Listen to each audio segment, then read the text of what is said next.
रवि रंजन जी, एक अहम सवाल। कल देश की राजधानी दिल्ली के लाल किले के मैदान में पुरानी पेंशन योजना को लेकर जो लोगों का जनसैलाब भीड़ उमड़ा, आज भारत की जनता इस बातों से अनभिज्ञ है। वजह है कि इतना महत्वपूर्ण मुद्दा को किसी भी मीडिया के द्वारा कवरेज नहीं किया गया। क्या कर रही है मीडिया? संविधान कल का मीडिया ब्लैक आउट जो होता है, मतलब बोला जाता है कि कोई आपात स्थिति आता है तो ब्लैक आउट मतलब घोषित किया जाता है सरकार के द्वारा। उस ढंग से कल आपका मीडिया जगत उन लोगों ब्लैक आउट किए हुए थे और वह भीड़ देख करके कोई भी राजकीय चैनल उस भीड़ को जो दिल्ली की गलियों में, दिल्ली के स्टेशन से लेकर के रामलीला मैदान तक जो 10 लाख लोगों को जो भीड़ इकट्ठा हुई थी, और वह अपनी मांग को लेकर के वो 18 में भी एक बार मांग करने के लिए आए थे, और फिर कल 1 तारीख को वो वहाँ दिल्ली के रामलीला मैदान में जो ओपीएस के मांग के लिए, ओल्ड पेंशन स्कीम के लिए जो मांग करने के लिए आए थे, उसका भीड़ देख करके और ये मीडिया अपनी चटुकारिता या डर के चलते उस न्यूज को कवरेज नहीं किया। यदि ये सोशल मीडिया, यूट्यूब और फेसबुक पर वे सारे चीज़ नहीं आता तो शायद आम जनता को वो भीड़ भी नहीं दिखाई देती, लोगों का वो आक्रोश भी नहीं दिखाई देता। और लोगों ने जिस ढंग से वहाँ नारा लगाया है कि हमारा अगर ओल्ड पेंशन लागू नहीं होगा तो हम इसके लेकर के हम चुनाव के समय में सड़कों पर आएंगे और हमारा आपको ओपीएस स्कीम को लागू करना होगा। और सरकार बार बार बोल रही है कि हम नया स्कीम लाए हैं, जिसको वे सिरे से वे लोग नकार रहे हैं। बोलते हैं कि यदि आपको लगता है कि नया स्कीम अच्छा है तो आप उस स्कीम को अपने पास रखिए, और जो हमारा ओल्ड पेंशन स्कीम है वह हमें दीजिए, वो हमारा लागू करिए। क्योंकि जनता उसमें भी समझ गई है कि मोदी जी उसमें भी जनता के साथ किस ढंग से फ्रॉड किए हैं। जैसे 15-15 लाखों का फ्रॉड किए थे, वैसे ही नए पेंशन स्कीम में जो किया गया है कि बाजार के ऊपर उसको निर्भर किया गया है। यानी आपकी जो कटौती होता है, जो पीएफ होता था पहले, उसको हटा करके, पीएफ से हटा करके अब उसको शेयर मार्केटों में वो आपका योगदान को दिया जाता है। और वह यदि शेयर मार्केट उठेगा तो उस हिसाब से आपको पेंशन मिलेगा। अगर वो गिरा रहेगा तो आपको 0 सन्नाटा भी मिल सकता है, आपका डाला हुआ पैसा भी डूब सकता है। ये चीज़ों को अब जो सरकारी नौकरियां करने वाले लोग हैं उनको समझ में आने लगा है। 2004 से जब अटल सरकार थी तो 3-4 में एक बिल ला करके इसे पास कराया था, और उसमें जितने भी पेंशनधारी थे उनका पेंशन को बंद कर दिया था। उसमें कुछ ही राज्य थे जो उस पेंशन को लागू रखे। राहुल गांधी जी के कहने पर और उस राज्यों में चुनाव जीत करके जब कांग्रेस आया है, तो जैसे आपका हिमाचल में लागू है, राजस्थान में लागू है, छत्तीसगढ़ में लागू है, आपका यहाँ झारखंड जहाँ आप हैं वहाँ पर भी वह लागू है, पेंशन दिया जाता है। लेकिन जहाँ जहाँ पर भाजपा की सरकार है वहाँ पर वह पेंशन को बंद कर दिया गया है, क्योंकि वे लोग अटल जी की बातों को मान रहे हैं। लेकिन जनता, या आप भी समझिए कि आपके पड़ोस में ही यदि आप मान लीजिए कि यूपी में नौकरी कर रहे हैं और आप रिटायर होते हैं तो आपको पेंशन नहीं मिलेगा।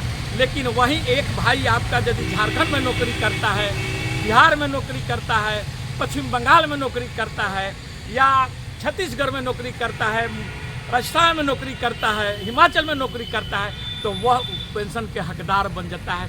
तो कैसा आपके दिल पर लगेगा? और वही बात आज ये चीज़ हो रहा है।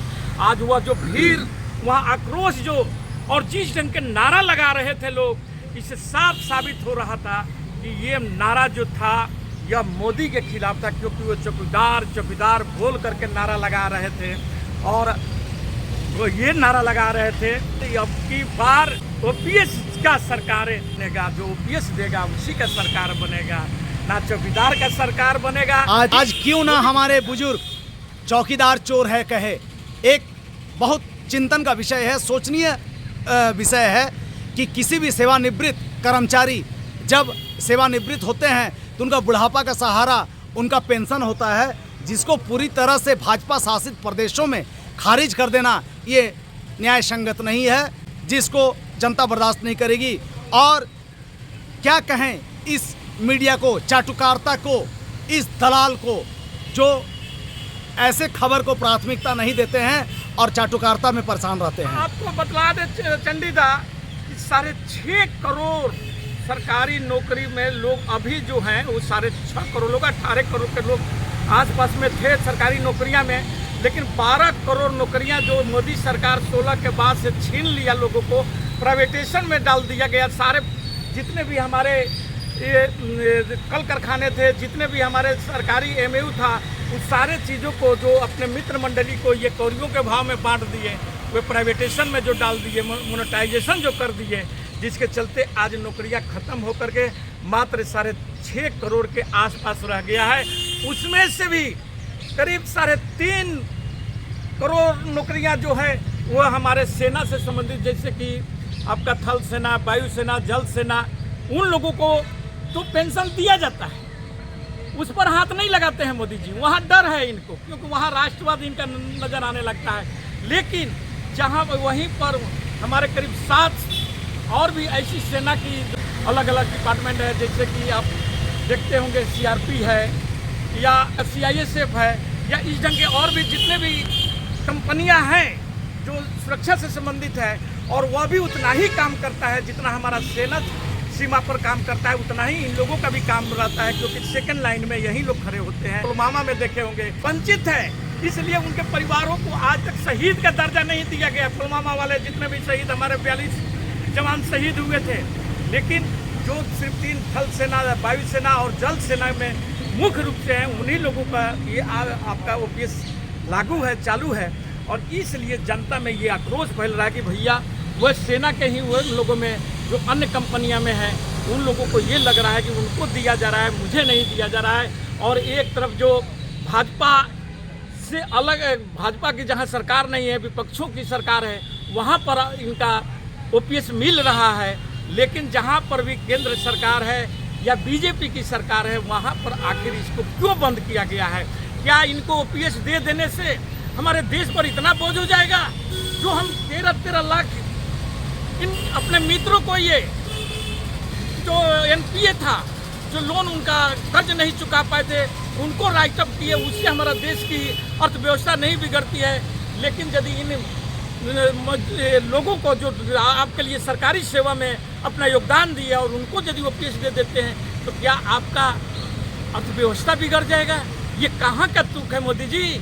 मोदी जी न्याय कीजिए इन ओपीएस वालों को, इनके साथ में, क्योंकि ये इनके बुढ़ापा की एक सहारा होता है और इससे ये अपना गुजारा करते हैं। बिल्कुल, इसी के बुढ़ापे का सहारा का प्रहार करना, जिसको कहीं न कहीं न्याय संगत नहीं है, जो निश्चित तौर पर इसका प्रभाव 2024 में पड़ेगा।